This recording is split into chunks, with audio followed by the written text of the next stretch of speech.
Fala, galera que já é inscrita no Pautas e Táticas, ou que vai se inscrever assim que o vídeo acabar. Vamos para mais uma caixinha de perguntas, mais uma acontecendo na segunda-feira. Na verdade, eu postei no sábado, estou gravando no domingo. Segunda, ela vai ser postada por quê? Porque nessa quinta-feira a gente vai ter o jogo entre Brasil e Colômbia pelas eliminatórias da Copa do Mundo. Então, na sexta, a gente vai repercutir esse jogo aqui no canal, beleza? Então, a caixinha dessa semana, mais uma vez, será na segunda. Da próxima semana, ela voltará a ser na sexta-feira, beleza? Então vamos começar com a pergunta do Araújo Juliano 12, que sempre participa aqui, sempre deixa as suas 3. E eu sempre lembro que até 3 perguntas por pessoa. E você não sabe ainda como participar?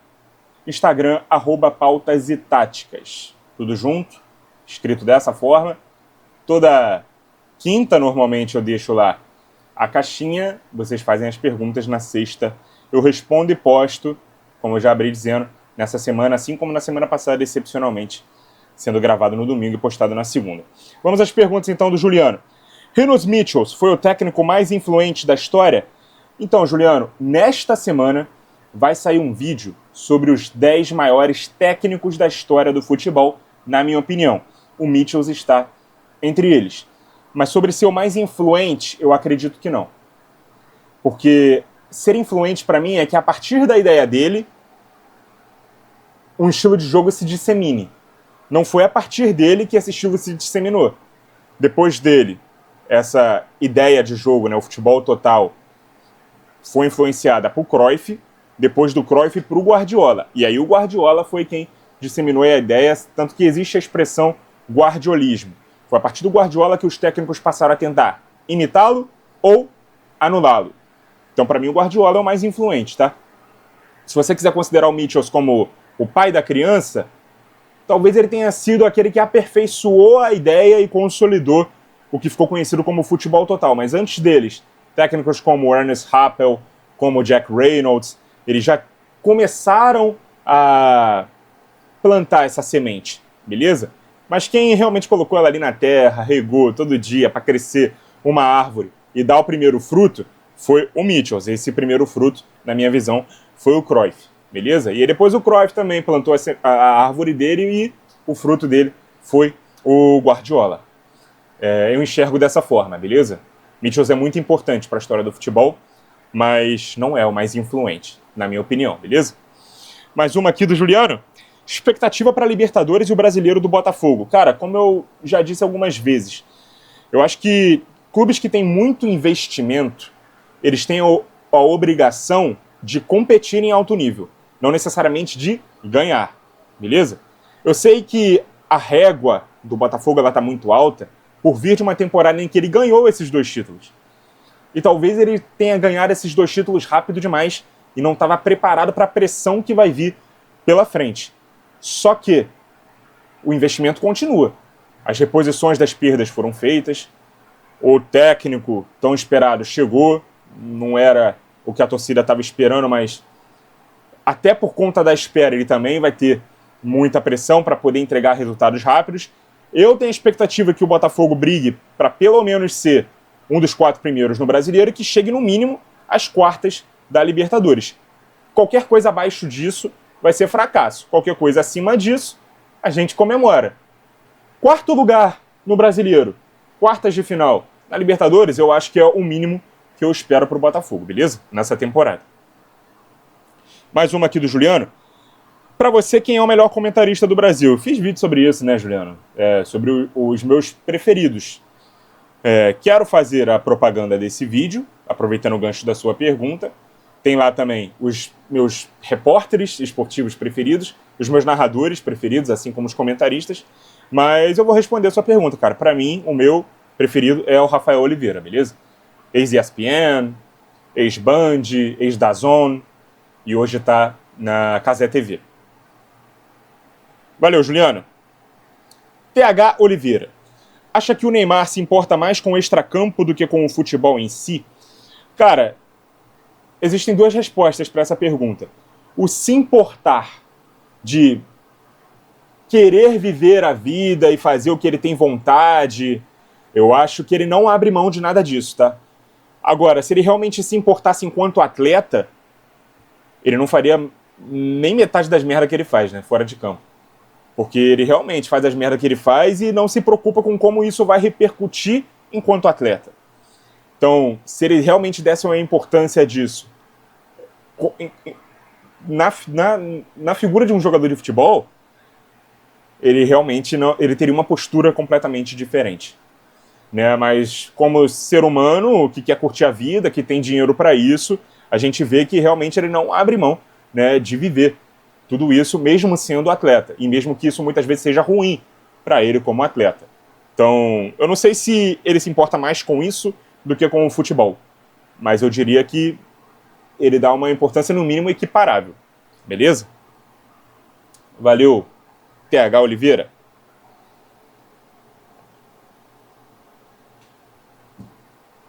Felipe Gabriel. O que acha das contratações do Palmeiras para a temporada? Felipe, eu acho que você mesmo já me fez essa pergunta aqui, mas eu gostei do Paulinho, gostei do Vitor Roque, mas a amostra ainda é muito pequena. A do Paulinho nem existiu ainda, ele só vai estrear em abril. A do Vitor Roque, um jogo. Então, vamos esperar para ver se realmente vão vingar, se o time vai encaixar e se vai continuar brigando por títulos, porque é o que se espera do Palmeiras. Está investindo para isso. Beleza? Teve uma contratação ali na ponta também, né, no começo do ano, mas agora me foge o nome dele. E uma de volante. São dois atletas estrangeiros, mas me fugiu o nome deles. Eu vou acompanhar mais o Palmeiras para poder dar uma opinião mais concreta, beleza? E ver também se tanto o Paulinho quanto o Vitor Roque vão vingar e vão dar esse incremento de qualidade a esse time já muito forte do Verdão. Valeu, Felipe. Almeno Campos, para você, Harry Kane merecia estar nas conversas para os prêmios de melhor do mundo? Merecia, Almeno, mas assim, a gente sabe que essas premiações elas dependem muito de quem vai ganhar a Champions, no sentido de quem vai se destacar na reta final e no sentido de, se o campeão for um cara que não tem um atleta midiático ou que tenha um apelo grande para poder receber essas premiações, a gente escolhe aquele que realmente jogou mais bola. O Kane não é o que jogou mais bola, mas está entre eles. E eu acho que se o Bayern acabar levando a Champions, fatalmente ele vai levar o prêmio. Eu não acredito que outro jogador do Bayern, como o Musiala, como o Olise, como o Kimmich, vão chamar mais atenção do que o Kane, que é o cara que faz os gols, que é o artilheiro da Bundesliga, que decide os jogos pro Bayern, beleza? Mas aí tudo vai depender do sucesso do Bayern. Se o Bayern não for nem pra final, esquece que ele não vai estar nessa conversa não, beleza? Valeu, Almeno. André deixou 3 perguntas. Você acha que a seleção deve jogar pro Neymar, mesmo ele não sendo confiável fisicamente? Vamos lá. Eu não acho que time nenhum deva jogar em função de jogador nenhum. Eu acho que deve-se respeitar as características desses jogadores e não exigir que eles façam coisas que as posições e as virtudes técnicas deles demandam. Eu acho que o Neymar não é um jogador estável, por exemplo, para ajudar na defesa, seja marcando em alta pressão ou recuando para ajudar numa pressão ou numa compactação mais baixa. Se você escolher montar um time para preservar o Neymar, eu concordo. Não adianta colocar ele na ponta esquerda e esperar que ele marque lateral. Ou colocar ele como falso 9 e esperar que ele jogue de costas e pressione o zagueiro na saída de bola. Ele não vai fazer isso. A melhor posição do Neymar hoje é meio atacante por trás do 9 ou segundo atacante, ao lado de um outro jogador que pode ser mais fixo ou mais móvel. Qualquer coisa diferente disso, eu acho que ele não funciona. Agora, temos que jogar em função do Neymar. Toda a bola é bola nele e ver o que ele vai fazer. Entrou na área, vê primeiro se o Neymar está desmarcado para fazer o passe do que chutar o gol. Isso eu sou totalmente contra. Fazer para o Neymar ou para qualquer outro jogador em qualquer time. Beleza? Mais uma aqui do André. Imagina se o Musiala fosse espanhol e o apelido dele fosse Musi, hein? Eu não sei se eu entendi a sua pergunta, André. Talvez você esteja fazendo uma crítica de os alemães serem pouco valorizados e os espanhóis sejam mais, como Pedri, como Gavi, como Rodri. Se for isso, eu entendi a crítica. Realmente o Musiala ele é um pouco subvalorizado entre esses jovens aí. Mas agora, se você quis fazer alguma piadinha com o nome, eu realmente não entendi. Até porque o Musiala Ele tem um nome ali árabe, muçulmano, sei lá, dessa cultura assim, e é um jogador alemão. Acho até que ele tem raízes inglesas, né? Não sei se ele nasceu na Inglaterra, é filho de alemães ou o contrário, enfim. Alguma coisa nesse sentido, mas o nome dele não tem nada a ver com a cultura. Eu acho que foi mais no sentido da crítica dos espanhóis, os jovens espanhóis sejam mais valorizados, e ele, como não é espanhol, ele fica um pouco na sombra, né? Acredito que tenha sido essa a sua crítica. Se não foi nenhuma dessas interpretações, você me explica, por favor, no privado ou nos comentários do YouTube, beleza? E a terceira aqui do André: qual foi o pior jogo que você viu ao vivo? Um daqueles que a gente sente dó da bola sendo maltratada. Não me vem à cabeça nenhum, não, André. Mas, assim, eu assisti alguns jogos de Série B. E mesmo assim, os jogos da Série B, eles foram movimentados, o que eu vi. Eu lembro de um Botafogo e Paysandu, que foi 3-2 pro Paysandu. 2015. Um jogo muito movimentado, não só pelo placar, mas pela forma que o jogo se desenrolou também. É claro que nem sempre jogo com muitos gols é jogo bem jogado. Também vi 2 jogos que eu até trabalhei, né, na Série B de 2021. O Botafogo Operário, que foi o jogo que o Botafogo subiu, e Botafogo e Guarani, que foi o último jogo. Os 2 jogos, um foi 2-1 pro Botafogo, outro foi 2-2. Claro que a qualidade técnica de um jogo de Série B não é igual ao de um jogo de Série A, de um jogo de Copa do Brasil, de um jogo de Libertadores. Por isso que eu tô citando esses jogos. Mas eu não lembro de ter visto o jogo e ter falado assim, rapaz, que jogo ruim. E tem outros jogos assim que eu vi ao vivo que não foram do meu time. O primeiro jogo que eu trabalhei em loco foi Vasco e Sampaio Corrêa. Foi 1-0 pro Vasco, um gol assim, no comecinho do jogo. 2 minutos de jogo do Cano e não aconteceu mais nada no jogo, sabe? Não aconteceu mais nada. Eu vi também o Fluminense e Juventude, que foi 1-1. Mas esse jogo até que foi bom, eu me diverti, velho. E teve uma vitória do Fluminense contra o América Mineiro. Agora não me recordo se foi 2-0 ou 2-1 pro Fluminense. Mas foi bom também de assistir. Acho que eu vou ficar com um desses jogos da Série B assim, mas... Cara, eu não senti dó da bola, não. Talvez por eu estar no estádio, prestar mais atenção, vendo o campo como um todo, esse olhar tático que eu naturalmente tenho. Então eu consigo aproveitar mais do jogo do que se eu simplesmente estivesse assistindo para me entreter, sabe? Então a minha visão é um pouco diferente. Agora, se a pergunta não fosse ao vivo e fosse em casa, rapaz, o que eu já vi de jogo ruim é uma grandeza. Obrigado pelas suas 3 perguntas, André.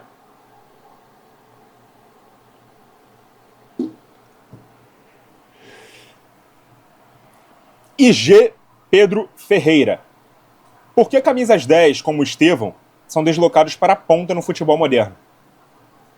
Então, Pedro, eu acho que depende das características do jogador e do sistema tático. Tem sistema tático que não precisa de um camisa 10, ou não existe a posição do 10. Por exemplo, o 4-3-3, ele trabalha com um 5 e 2 8s. O 4-2-3-1 tem o 10. Se o time joga num 4-3-3, num 3-4-3, que não precisa desse 10, num 3-1-4-2, que não tem o 10, normalmente esse jogador vai ter que fazer uma outra função, vai ter que se adaptar a outro papel. O Estevão, como é muito jovem, rápido, driblador, tem um ótimo mano a mano, ele não é um 10 de fato. Ele ainda começou a ser lapidado para realmente se tornar um ponta, mas ele pode ser um meia aberto, caindo por dentro também. Mas eu vejo ele com características de um ponta, realmente. Por mais que ele tenha sido usado como um meia na base, talvez pelo excesso de pontas que tinha no elenco e ele ser um jogador mais criativo, com mais visão de jogo, com mais qualidade de passe. Vou te dar um outro exemplo. O Ronaldinho Gaúcho, ele foi formado como 10. Quando ele foi para o Barcelona, para jogar no 4-3-3, ele foi para a ponta esquerda.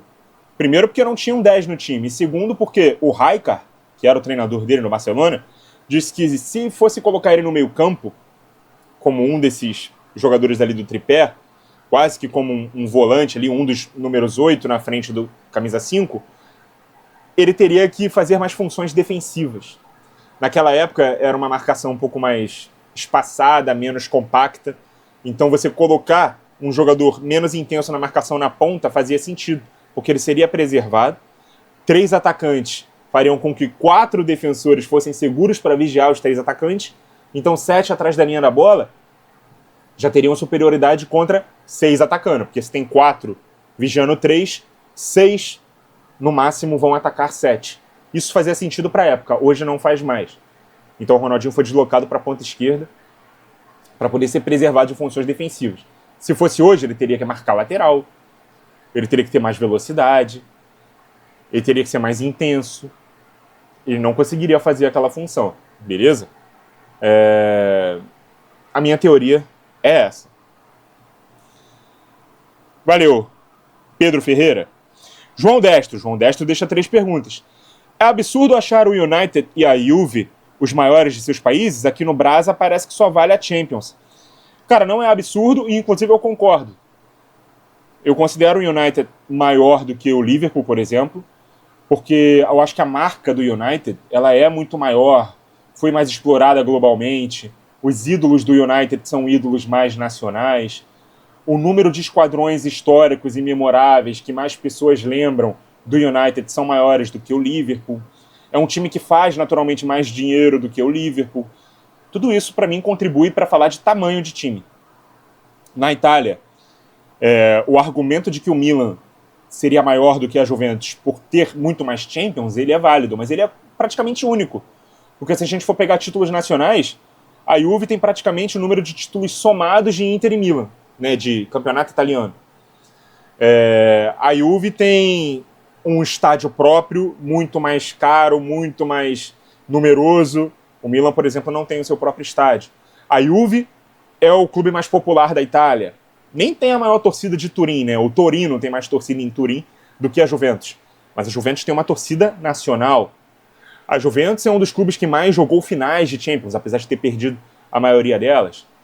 A Juventus também tem muitos ídolos de cacife internacional e até propriamente dentro da Itália, de mais peso. Talvez ela não tenha tantos times históricos quanto o Milan, que coleciona times históricos dentro da própria Champions. Então meio que está dentro do mesmo argumento.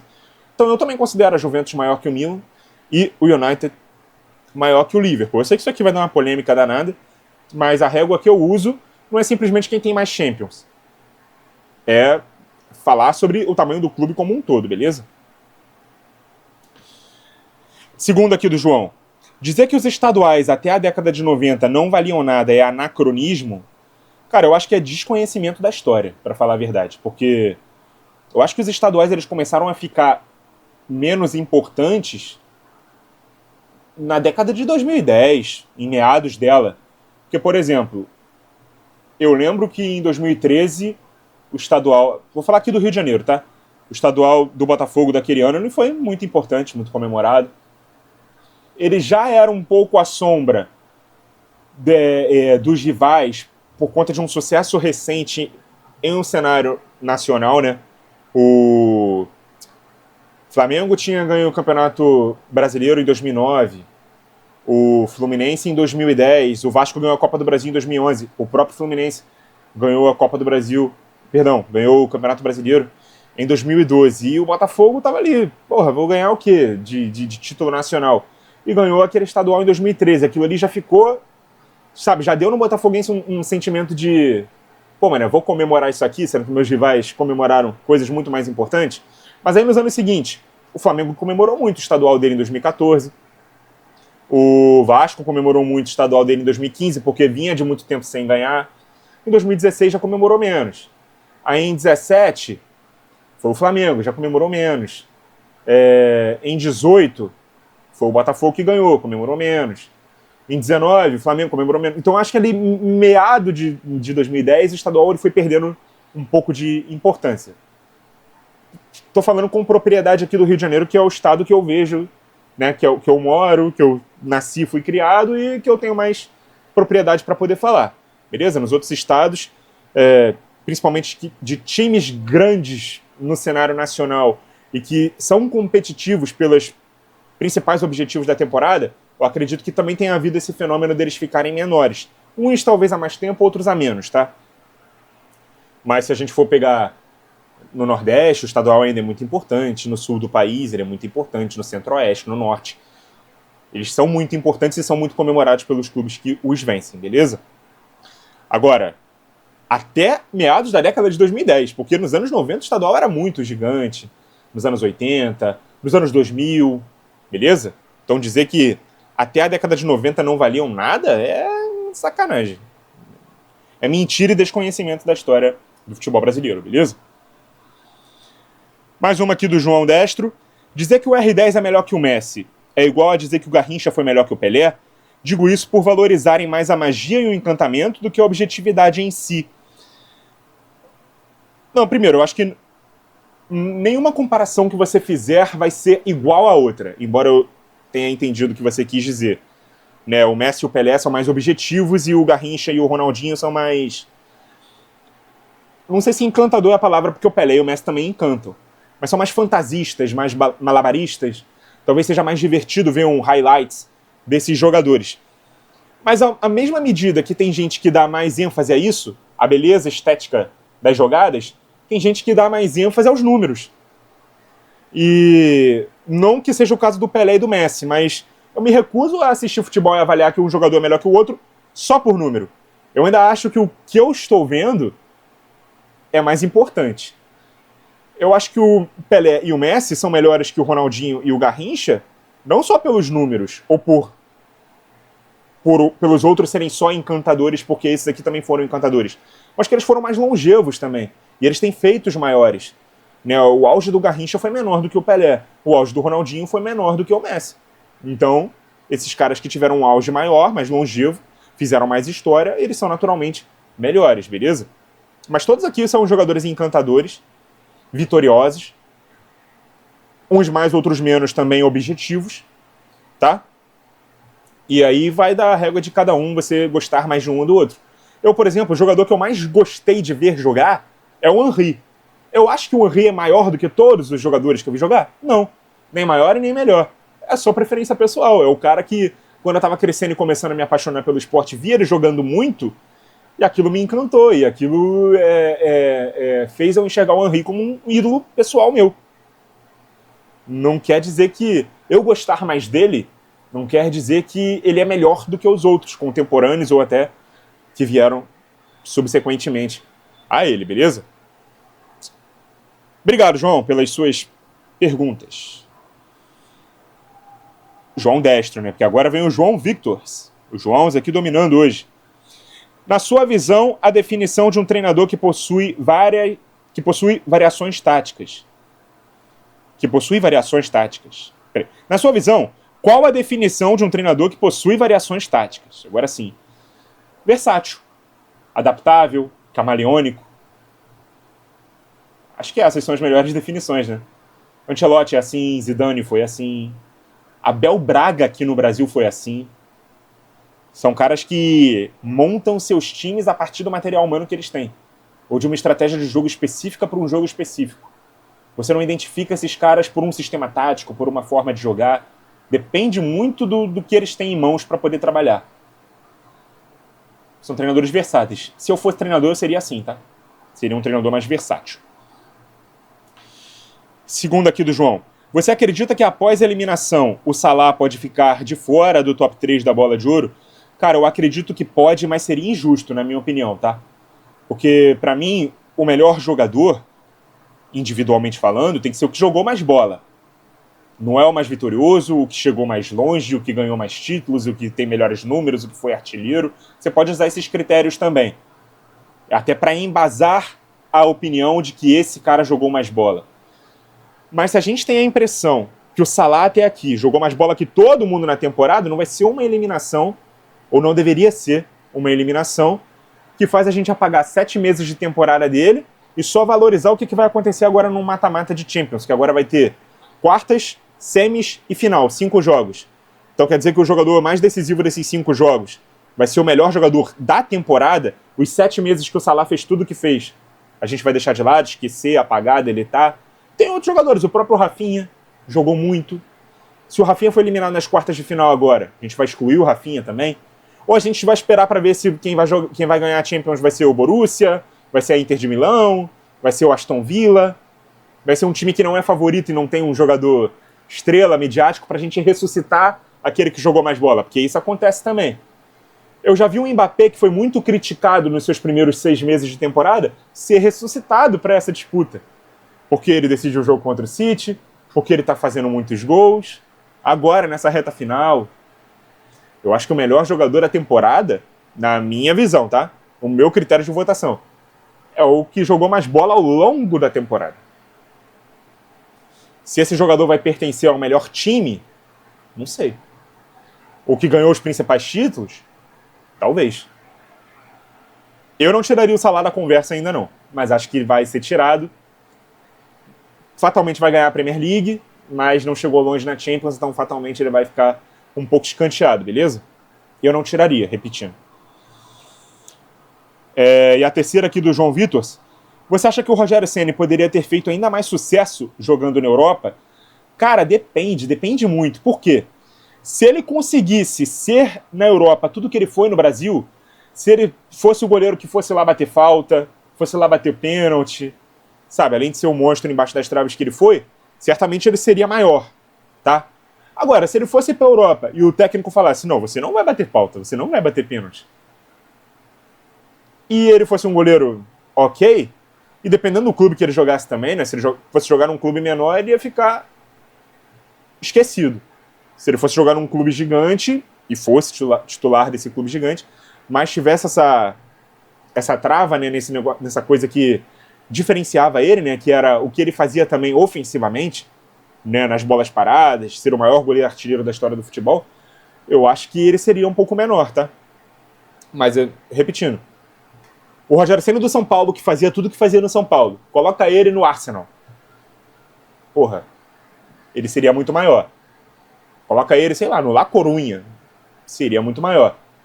Agora, sei lá, coloca ele em qualquer outro clube, pode ser no próprio Arsenal, no próprio La Coruña, mas ele não vai mais bater falta, não vai mais bater pênalti. Ele não seria tão grande. Beleza? Seria um bom goleiro, muito bom goleiro, mas não seria tão grande como ele foi, até porque parte dessa grandeza dele não só vem disso, mas também pelo fato dele ter jogado praticamente a carreira toda no São Paulo. Um grande ídolo do São Paulo, que negou o futebol europeu, né, que tem muitas e muitas conquistas, que é um goleiro que foi por muito tempo, nem sei se ainda é, o maior artilheiro do São Paulo em Libertadores, que tem, acho que 2 bolas de ouro, né, como o melhor jogador do Campeonato Brasileiro, são feitos, cara, de jogador de linha, e ele conseguiu ser um goleiro. É sensacional, mano. Precisava ver, a gente precisa transportar tudo isso na hora de fazer esse exercício, beleza?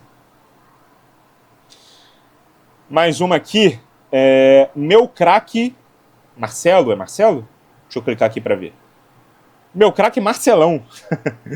Se o futebol está em constante evolução, por que está cada vez mais difícil se divertir assistindo? Olha que boa pergunta.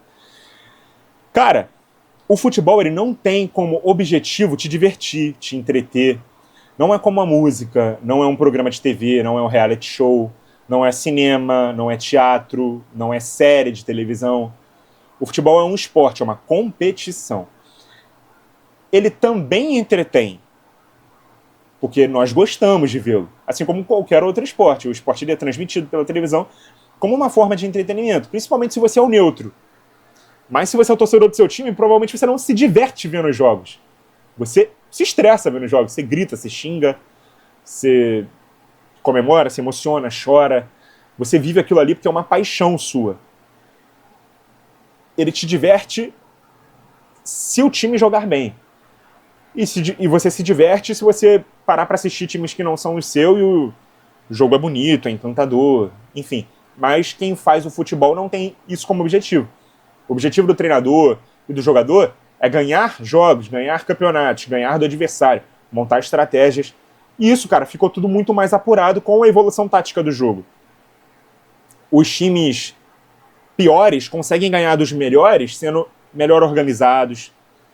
Tem time que abre mão da posse de bola para poder, por estratégia, proteger espaços e contra-atacar de forma mais rápida, para poder explorar pontos fracos, gerar espaços. Tudo isso ficou muito mais minuciosamente pensado. Porque se fosse só uma questão de talento, não seria um esporte de alto rendimento. Seria uma exibição, uma atração, como uma apresentação de dança, uma apresentação de música, né, uma peça de teatro, um filme, enfim. Não é esse o objetivo do esporte, beleza? Então o esporte evoluiu como esporte. O futebol evoluiu como competição de alto rendimento. E os atletas não têm como função entreter quem está assistindo, beleza? Mas muito boa a sua pergunta, cara. Muito obrigado. E por enquanto a última aqui é do Matheus Bryan, 99. Já assistiu alguma série de algum time, por exemplo a do Arsenal de Arteta na Amazon? Se sim, o que achou? Cara, eu assisti 3. Essa do Arsenal não. Mas eu assisti a do City dos 100 pontos, né, All or Nothing, que foi 17-18. Assisti a do Tottenham de 19-20, Tottenham do Mourinho, que foi no meio da pandemia, foi muito boa também. E assisti a do Bayern de 2021, que foi a temporada após Tríplice Coroa e todos aqueles títulos lá de 2020, né? Foi na temporada seguinte. Muito boa também, assisti essas 3. E achei excelentes as 3, tá? Eu acho, inclusive, que as TVs dos clubes, né, no YouTube, elas deveriam se inspirar nessas séries para poder criar um conteúdo mais profundo, sabe? Para o torcedor ver. Geralmente aqueles pré-jogos, pós-jogos, de bastidores acontecem só nas vitórias. Aí a gente vê a preleção do técnico, do capitão do time, a chegada no estádio, o aquecimento, como o time comemorou as vitórias. Isso tudo a gente vê só quando o time ganha. Eu queria ver muito também quando o time perde, que foi o que foi mostrado nessas séries, né, do All or Nothing. O quão sensacional foi o Guardiola dando aquele esporro quando o time saiu num primeiro tempo de um jogo de Copa, que o City foi até eliminado, com os jogadores gritando um com o outro e tal, o time tava perdendo, um jogador a menos, e aí ele chegou gritando, sit down! Porra, foi muito bom. O Mourinho também, feliz com a discussão dos jogadores dele no vestiário, e falando, vocês foram muito bonzinhos, vocês não fizeram faltas nos jogadores adversários, e foram por isso que eles ganharam o jogo, eles pararam o jogo com faltas, vocês precisam fazer mais isso. Cara, é espetacular. Quem não viu essas séries, veja, porque é muito bom de você mergulhar nos bastidores dos clubes. E seria muito bom que os clubes fizessem isso também nas suas TVs, nos seus canais, seja nos seus sites oficiais, seja nas suas redes sociais, ou seja aqui mesmo no YouTube, para o torcedor poder também ter essa experiência mais profunda. Seria espetacular. Eu gostei muito de ver essas séries, beleza? Vamos ver. Vou atualizar aqui para ver se chegou mais alguma pergunta, mas acredito que não. Acho que por hoje é só. Pois é, essa foi então a última pergunta. Quero agradecer a todo mundo que participou nessa semana, sempre convidando a vocês a participar, né, da nossa caixinha de perguntas, que toda semana eu deixo lá no @pautas e táticas, nos stories do Instagram. E aí você manda a pergunta, eu gravo, respondo tudo junto num vídeo aqui no canal. Aproveita e segue lá o nosso Instagram. Se você quer participar, interaja com a gente, faça suas perguntas. Se estiver interessado no curso de análise tática, me chama no direct, que eu vou te explicar como ele funciona também. E lá na bio, eu também deixei o link, né, com 10% de desconto na Mantus Elite, se você quiser adquirir camisas, né, do seu clube de coração, de clube europeu, de seleções. Tem lá os mais novos lançamentos, né, por mais...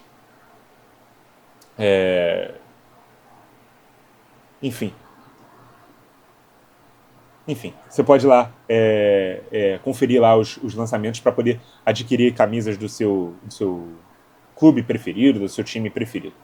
Beleza? Essa é a dica aí que eu dou para vocês. Muito obrigado a vocês que acompanharam o vídeo até aqui. Continuem ligados no Pautas e Táticas. E até a próxima!